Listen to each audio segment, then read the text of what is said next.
कथा कौन कि सांग माने आज चलते चिकेन गोटे न्यू रेसिपी बनैबा किंतु मो पाई एटा बिल्कुल भी नुआ नुह कहीं एटा है पखाल सांगरे मोर favourite item white chicken fry बा चिकेन तेल भजा।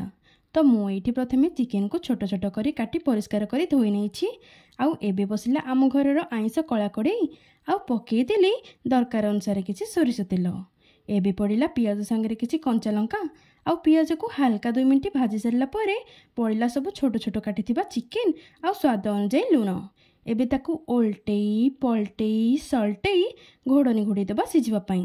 आउ हाँ सांग माने चिकेन को ये छोट छोट ही रखिए ना टेस्ट भल आसबनी। आउ एठी हमर चिकेन सीझिकी रेडी एबे ताकू हल्का टिके फ्राए करनेबा जिमिति चिकेन सहित पियाज सब चिपकी जीवो। बास रेडी हो गला हमर चिकेन तेल भजा। आउ आपण चाहिले एथिरे किछि गोलमरिच गुंड आउ किछि धनिया पत्र मध्ये पकई पारिबे बढ़िया फ्लेवर आसीबो। किंतु एतिकरे तो मोर कंसे पखाला उड़िला। तो कौन कहउचंती सांग माने पुणी देखा हबो नेक्स्ट वीडियो रे। बाय।